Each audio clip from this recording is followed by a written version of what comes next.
Já každý ten velký útok, který Ukrajina podnikne, tak beru tak, jako že přijde něco horšího zpátky sem. Padly 4 rakety před nás a 2 rakety za nás. Já jsem si teda mimochodem v tu chvilku uvědomila, že fakt všechno je spojené s elektřinou, s plynem a podobně.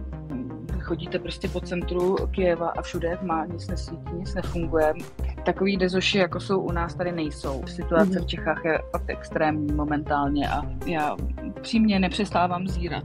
Vždycky se bojím toho, že jakmile přijedu do Prahy, tak zase mě někdo napadne. Policajt řekl na to akorát, já nemám Ukrajince taky rád a vůbec se jej nedivím. Sem se dostávají prostě články o našich dezolátech. Já tady kolikrát musím vysvětlovat, jako, že ne všichni v Čechách jsou tak zlí a že naopak většina Čechů podporuje Ukrajinu.